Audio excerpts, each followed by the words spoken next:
Bon, là, c'est vrai. Alors, les grands titres de l'actualité de ce jeudi du 7 novembre, on apprenait là hier que les centres de services scolaires des régions du Bas-Saint-Laurent, de la Gaspésie et des Îles-de-la-Madeleine, qui informaient la population lundi dernier qu'ils cessent progressivement d'offrir des cours de francisation. Tu sais qu'on parle de ça, c'est partout au Québec, là.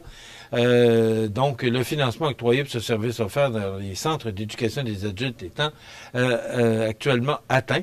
On sait que le syndicat de l'enseignement de la Côte-du-Sud, qui était indigné par les coupes de services en francisation à l'éducation des adultes, nous faisait parvenir une lettre officielle au député de Côte-du-Sud, Mathieu Rivet, pour témoigner de leur mécontentement et des conséquences néfastes sur les équipes d'enseignants et en francisation du centre de services scolaires de la Côte-du-Sud. Ben voilà, on apprend par voie de communiqué que la cessation progressive des cours de francisation au Centre d'éducation des adultes du Centre de services scolaires Kamouraska-Rivière-du-Loup affectera 170 élèves et 11 membres du personnel enseignant, dont la majorité à temps partiel. Rappelons que le Centre de services scolaires Kamouraska-Rivière-du-Loup, il couvre une partie là, de l'îlet, donc c'est 32 villes et municipalités réparties sur les territoires de la MRC de Kamouraska, de Rivière-du-Loup et une partie de la MRC de l'îlet. C'est plus de 1300 employés, dont plus de 90% œuvrent directement auprès des élèves. Voilà. Il semble que tous les cours de francisation partout au Québec sont en train de se terminer, de s'éteindre. D'ailleurs, ce sera à compter du 29 novembre prochain qu'on cessera les cours de francisation dans le centre de services scolaires de Kamouraska, Rivière-du-Loup. Hier, il y avait un point de presse pour souligner les principaux points concernant le dépôt du rôle d'évaluation pour les années 2025, 2026 et 2027. Jean Carbonneau était sur place et on va écouter ensemble le résumé de ce que Jean a retenu lors de cette rencontre avec les gens de la ville de Montmagny. Exercice obligatoire de la loi, le rôle d'évaluation foncière établit la valeur à partir de laquelle les taxes municipales sont calculées par la municipalité. Cet exercice s'effectue tous les 3 ans et le calcul est fait à partir des ventes immobilières sur le territoire de la ville en date de juillet 2023 pour le prochain rôle. M. Carl Provencher était présent à la conférence de presse. Celui-ci est évaluateur agréé à la Fédération québécoise des municipalités et signataire des rôles de la MRC de Montmagny. Il nous explique le calcul effectué cette année. À Montmagny, si je regarde quand on a fait le dernier rôle de la ville, pour faire, mettons, les propriétés résidentielles d'un logement, on avait 427 ventes de 21 à 24.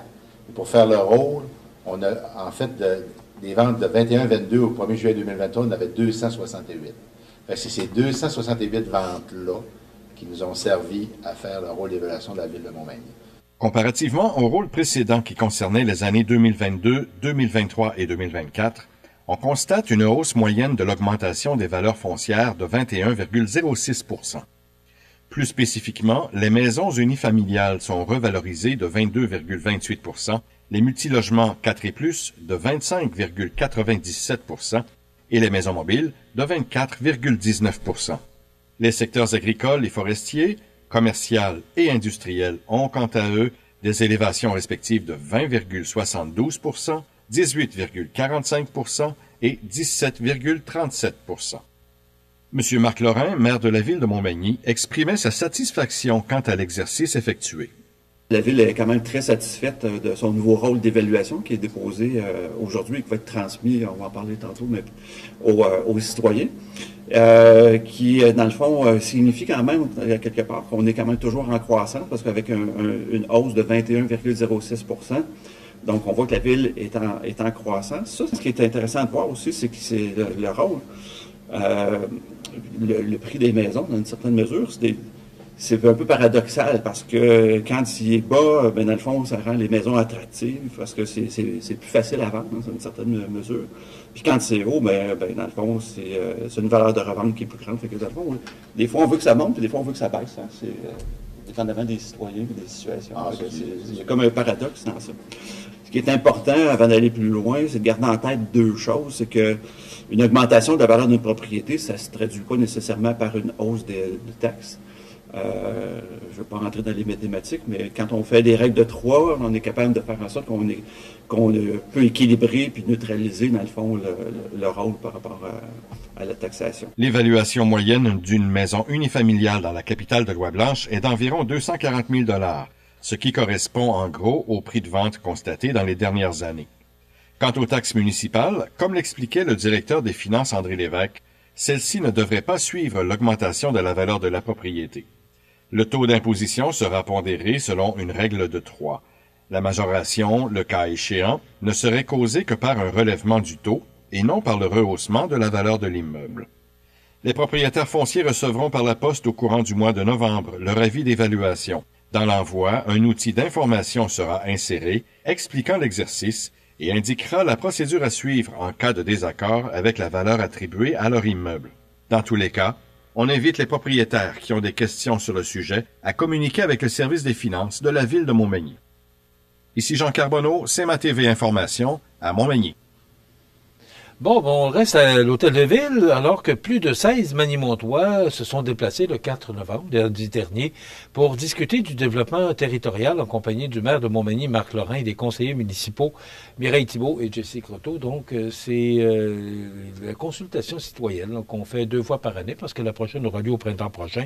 Donc, on a discuté de beaucoup de sujets et il y avait des questions comme qui sommes-nous, quelles sont nos forces, nos faiblesses, sur quoi voulons-nous miser pour mieux nous vendre et à qui. Donc, cette soirée qui aura permis, entre autres, d'entendre plusieurs points de vue fort pertinents pour amener Montmagny à ce qu'on dit encore plus loin. Et le mot « vision » est le mot qui a été retenu au cours de la soirée parce qu'on voulait voir où on s'en va. Vous savez qu'il y a le Centre culturel sportif en santé durable qui s'en vient. Ça va amener des jeunes familles chez nous. Alors, il faut être prêt. Est-ce qu'on a les développements domiciliaires? Est-ce qu'on a les infrastructures pour augmenter notre population, parce que moi, je crois sincèrement qu'avec le Centre culturel et sportif de santé durable, on va augmenter considérablement la population de Montmagny, et c'est à souhaiter d'ailleurs. Donc, ça fait longtemps qu'on stagne aux alentours de 11 600, 11 700. Donc, je pense, avec le Centre culturel, peut-être que moi, je trouve optimiste, mais je vois ce centre culturel-là changer le visage de notre ville. Et l'activité de l'Halloween à Saint-Pamphile, qui s'est déroulée au jardin de la Marguerite à Saint-Pamphile, couronnée de succès. Tout le monde s'est impliqué là-dedans pour faire de cette belle fête. Même les pompiers se promenaient avec des gyrophares pour assurer la sécurité. Là. Bravo à tout ce monde-là à Saint-Pamphile qui se sont donné la main pour assurer le succès de cet événement. Ce soir, c'est le gala Prestige Desjardins Entreprises. On vous en parlera demain. On sera présent. Donc, c'est un grand événement. Alors qu'on reconnaîtra différentes entreprises et gens qui participent à la communauté et au succès des entreprises de la région. Demain, on a notre ami Mathieu Labrec, directeur de la prévention chez Promutuel, qui viendra nous parler du chauffage à l'huile. Et dans le cadre de notre série d'émissions, demain, on va vous présenter la télévision de Saint-Raymond-de-Portneuf. Alors, c'est à ne pas manquer, et on vous parlera du gala Prestige. Dans quelques instants, on a pour vous les avis de décès. Je vous souhaite de passer une excellente journée ce jeudi du 7 novembre. On se retrouve demain pour une autre émission d'information. À demain.